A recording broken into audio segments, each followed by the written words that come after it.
What is up everyone, it's Mark from Silence Tech. I hope you're all keeping well. Dell very kindly sent out their Alienware AW2721D, which features an IPS 1440p 1ms 240Hz panel with adaptive sync. I'm excited to see how this monitor performs since I've been using a TN 1440p 0.5ms 240Hz panel for the past year. I'm also interested in testing out the overdrive settings. I want to see if there's any inverse ghosting and how much it compares to my Lenovo 240Hz monitor. IPS panels normally deliver much better viewing angles and colours compared to TN, so this AW2721D might be my new go-to display for first-person shooter games.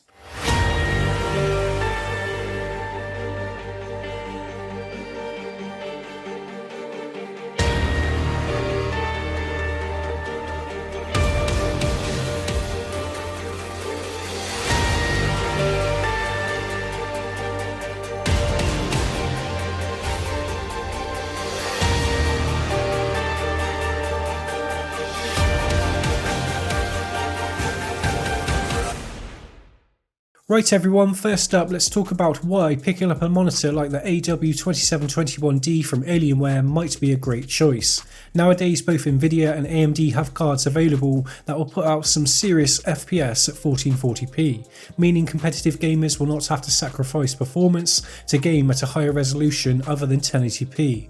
I know there's a lot of people still gaming at 144Hz and are wondering whether switching to 244Hz is worth it. Let me tell you now, the upgrade is totally worth it. The increased smoothness really helps when panning around in games, but make no mistake about it, you will need a seriously powerful card to get the most out of a monitor like this, such as an RTX 3070 or above. As for pricing, currently this monitor costs £685 UK and $824.99 US, so it's hardly cheap, but I love how minimal the panel looks at the front. In contrast, the stand and rear both have a futuristic Tron-like appearance. Some people will love it, others not so much. Personally, I really like the design overall. Both side and top bezels measure only 2mm, although there is a built-in border measuring another 3.5mm. The bottom has the same 2mm bezel, but built into the panel itself is a much larger bottom 8mm border. The panel would be perfect for any dual or triple monitor setup since there isn't any bulky plastic at the bottom housing the buttons. Checking out the back, this stand can be removed to reveal a VESA 100x100 mounting option. I would recommend wall or desk mounting this monitor as the stand is pretty big. I found it invaded my mousepad once the display was at my preferred viewing distance. There is a built-in cable tidy hole and RGB lighting that really makes this monitor look the part. Compared to my Y27GQ-25, the AW2721D is clearly a much better looking monitor. Adjustments such as tilt, height, swivel and rotate are also much smoother. There is an integrated cooling fan on both of these monitors since they both have a version 2 G-Sync module, but I personally found Alienware's implementation much quieter. I will let you listen for yourself, but bear in mind my Lenovo monitor is over a year old and dust builds up over time, resulting in the fan having to work a little harder.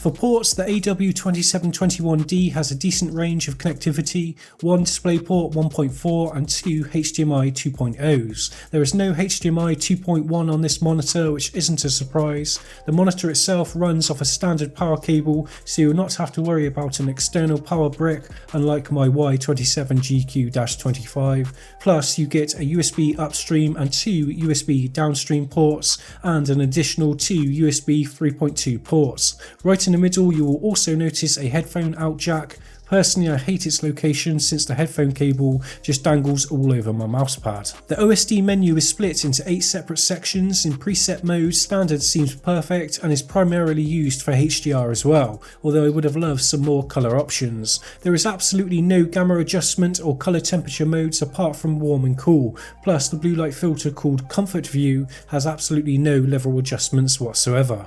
Game enhancement mode allows you to bring up a timer, FPS counter, and you can align the screen. Response times will change how fast each pixel can refresh. This is extremely important for any high refresh rate gaming monitor, especially a 240Hz one.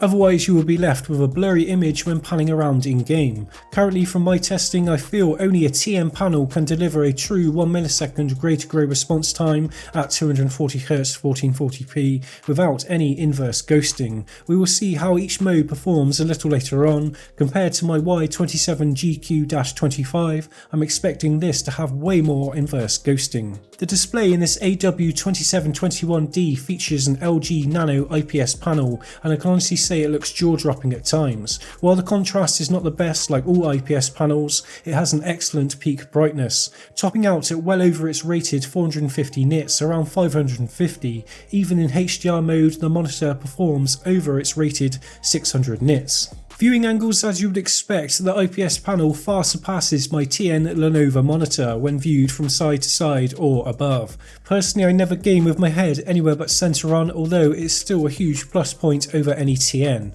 As for black uniformity, well, this is going to depend on the panel you get. My review sample seems to have a lot of backlight bleed around the edges when viewing a dark background in a dark room. While gaming, however, I never really noticed it and could quite happily live with this monitor as my main gaming display.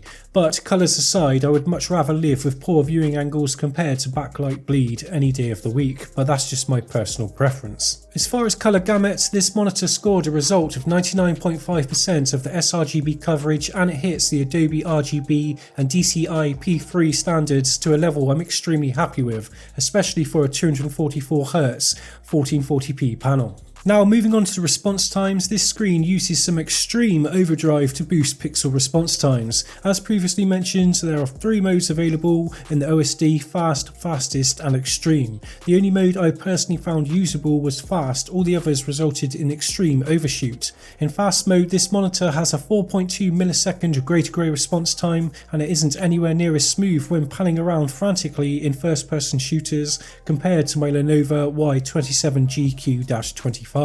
Even with normal mode selected, this Lenovo monitor has a 1 millisecond response time and is completely absent of any overshoot at all. It's only when you push past or push to the 0.5 millisecond response time that overshoot starts to become visible. Personally, I would prefer gaming on my Y27GQ-25. Movement looks cleaner and it allows me to see what's going on in game much easier. There is honestly a noticeable difference between both of them, 100%. I try to be honest in all my reviews, and I would pick the Lenovo Y27GQ-25 to play competitively every single time, and I would also prefer the Omen X27 over this LG IPS panel. I feel if you're going to upgrade from 144Hz, this probably wouldn't be a problem at all. Since I've come from a TN 1440p 240Hz panel, it feels like a bit of a downgrade. Please remember this is a 1440p 240Hz monitor, so ghosting and inverse ghosting is going to be a lot more noticeable compared to any monitor with a lower resolution or refresh rate. The AW2721D is a 240Hz 1440p IPS monitor with a 4 millisecond response time, end of story, but compared to the Y27GQ-25, it has much better colours and viewing angles. If this is going to be your only monitor, overall the IPS panel type would be a better choice. However, if you have more than one display and are looking for an absolute balls to the walls gaming monitor, the Y27GQ-25 and the Omen X for that matter both have a huge edge over this regarding performance in my opinion. With that said, make no mistake about it, Alienware has without a doubt created the best 1440p IPS gaming monitor on the planet right now, and they deserve some serious praise for making an absolute beast of a gaming monitor. I just feel IPS isn't quite ready for 240Hz 1440p yet, and with the 4 millisecond response time it just brings the experience down a little. My name's Mark from Silence Tech. I really hope you've enjoyed this review. Please remember to subscribe if you haven't already, leave a like and comment down below. Goodbye.